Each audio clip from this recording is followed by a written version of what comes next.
Тем временем старшеклассники республики привезли 4 диплома призеров со Всероссийской олимпиады школьников. Юный печорец Евгений Зюзев стал одним из лучших сразу по 2 предметам – истории и праву. А на днях стали известны результаты олимпиады по физике. Награды получили учащиеся физико-математического лицея Никита Степанов и Денис Рубцов.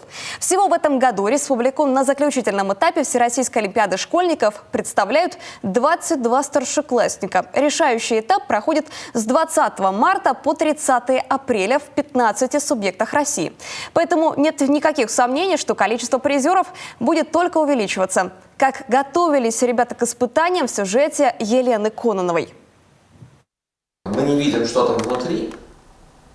Вот у нас есть гипотеза, и эта гипотеза может включать в себя 2 варианта того, что там внутри. Вот. И, конечно, сложно, как правило, сделать выбор. Что в черном ящике? Это одно из распространенных заданий заключительного этапа Олимпиады по физике. Денис Рубцов свои знания и талант уже не раз доказывал на российском уровне. На республиканском этапе в течение 5 лет занимал только первые места. Хотя испытания, прямо скажем, не из легких. 2 дня по 5 часов кряду. Теоретические и экспериментальные туры. 5 задач по всем темам физики, механики, термодинамики, оптики, электростатики и магнитостатики. И все же ребята показали класс. Из лицея на заключительный этап в этом году прошли сразу 4 учащихся. Всего на заключительном этапе 100 человек участвуют из одного класса. Нужно понимать, что из них почти половина – это Москва, еще процентов 10 – это Санкт-Петербург, Московская область. И конкуренция огромная. В Москве очень хорошая подготовка школьников. Там целые центры работают на то, чтобы школьники успешно участвовали в олимпиадах. У нас, конечно, это не настолько глобально развито. У нас это в основном на энтузиазме учителей, как они нас готовят. Конечно, безусловно, это заслуга наших педагогов. А это география. И здесь надо уметь вычислять координаты местонахождения объектов, находить их на карте. С испытаниями республиканского этапа Олимпиады Артем Хабаров, учащийся технологического лицея, справился легко.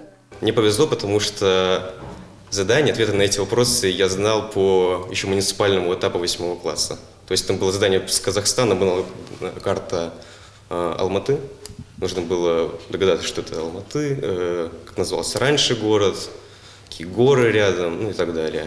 Сегодня Артем готовится ехать на российский этап Олимпиады. Ежедневно занимается по 3 часа. Даже несмотря на то, что у него просто уникальная фотографическая память. Стоит ему 1 раз взглянуть на карту, и он запоминает ее до мельчайших подробностей. Знает, его ждет серьезная конкуренция, а потому послаблений себе не делает. Да и помогают ему готовиться бывшие выпускники лицея, тоже в свое время участники заключительного этапа Олимпиады, а ныне студенты МГУ географического факультета. Вся команда географов, они нам помогают находить материал, показывать самые интересные решения рациональные, интересные какие-то изменения в плане географии, в мировом сообществе. Артем Терентьев сознанием дела рассуждает о том, почему сегодня политики, экономисты, дипломаты вдруг заговорили об изменениях климата или как может помочь нашей среде обитания использование бумаги формата А4 с 2 сторон. А все потому, что эти вопросы входили в теоретическую часть заданий республиканского этапа.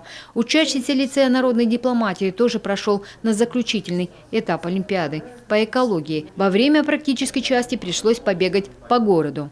Мы определяли загрязнение воздуха города Сыктывкара по состоянию эпифитных лишайников.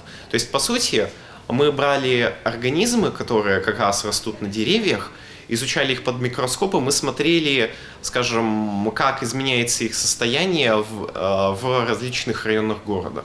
В принципе, подобные исследования как раз сейчас большинство экологов и проводят, особенно экологи на предприятиях, то есть такие, как на нашем ЛПК. Всего в этом году честь республики на всероссийском этапе Олимпиады школьников защищает 22 старшеклассника. Кто-то уже вернулся с испытаний, кому-то еще предстоит ехать. Всего в заключительном этапе примут участие около 7 тысяч школьников страны. Примерно 250 ребят станут победителями. Среди них, нет сомнения, будут ребята и из нашей республики. Елена Кононова, Роман Боровиков, телеканал Юрган.